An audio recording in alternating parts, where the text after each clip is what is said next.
तो आज हम पढ़ने वाले क्लास 12 का एक टॉपिक इम्यूनिटी और उसी का एक टाइप इनेट इम्यूनिटी। इसके अलावा एक और टाइप होता है एक्वायर्ड इम्यूनिटी, वो हम दूसरी वीडियो में डिस्कस करेंगे। पहले हम देखते हैं इम्यूनिटी किसे कहा जाता है। इम्यूनिटी बॉडी की उस एबिलिटी को कहा जाता है जिसकी वजह से जो डिजीज कॉजिंग एजेंट्स यानी पैथोजन है उनको बॉडी फाइट बैक करती है, यानी कि उनको इन्फेक्ट नहीं करने देती, हमें या हमारी बॉडी को इन्फेक्ट नहीं करने देती। अब इसी का एक टाइप जो होता है वो होता है इनेट इम्यूनिटी। अब इनेट इम्यूनिटी क्या होता है? इनेट इम्यूनिटी वो इम्यूनिटी होती है जो जन्म से ही हमारे साथ होती है, यानी कि प्रेजेंट सिंस बर्थ। अब जो इनेट इम्यूनिटी है वो स्टडी की जाती है दो लाइन ऑफ डिफेंस में, फर्स्ट लाइन ऑफ डिफेंस और सेकंड लाइन ऑफ डिफेंस, जिनमें टोटल 4 बैरियर आते हैं। 2 barrier first line of defence में आते हैं और 2 barrier second line of defence में आते हैं। अब हम देखेंगे first line of defence. First line of defence में जो पहला बैरियर आता है उसे कहते हैं फिजिकल बैरियर और दूसरा बैरियर जो आता है उसे कहते हैं फिजियोलॉजिकल बैरियर। अब हम देखेंगे फिजिकल बैरियर किसे कहते हैं। फिजिकल बैरियर बॉडी की उन स्ट्रक्चर्स को कहा जाता है जो एंट्री को रोकते हैं पैथोजन की इनटू द बॉडी। जैसे कि आप एग्जांपल ले सकते हैं, स्किन होता है। स्किन जो है वो पैथोजन की एंट्री को रोकता है। वैसे म्यूकस जो कोटिंग होती है गैस्ट्रोइंटेस्टाइनल ट्रैक्ट या रेस्पिरेटरी ट्रैक्ट या यूरिनोजेनिटल ट्रैक्ट की, वो भी पैथोजन की एंट्री को रोकता है, उसी को हम कहते हैं फिजिकल बैरियर। जो दूसरा गुण फिजियोलॉजिकल बैरियर में क्या होता है, जो बॉडी है वो कुछ केमिकल सीक्रेट करती है, या तो वो डिस्ट्रॉय करती है पैथोजन या उनकी ग्रोथ जो है उनको कम करती है। जैसे कि एसीएल जो होता है स्टमक में हाइड्रोक्लोरिक एसिड, वो भी डिस्ट्रॉय करता है पैथोजन को। लाइसोजाइम होता है टीयर्स में या सलाइवा में, वो भी डिस्ट्रॉय करते हैं पैथोजन को। अपनी second line of defence. Second line of defence में 2 बैरियर्स होते हैं। पहला होता है सेलुलर बैरियर, दूसरा होता है साइटोकाइन बैरियर। अब हम देखेंगे सेलुलर बैरियर। सेलुलर बैरियर में कुछ सेल्स होते हैं जिन्हें इम्यून सेल्स कहा जाता है जो पैथोजन को डिस्ट्रॉय करती है। जैसे कि एग्जांपल हो गई इसकी एनके सेल्स,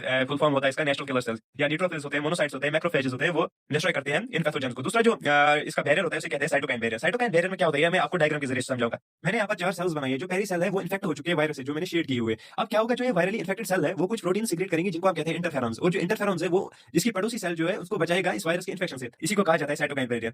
थैंक यू। अगर आपको वीडियो अच्छा लगा हो तो एक सब्सक्राइब और लाइक जरूर करना।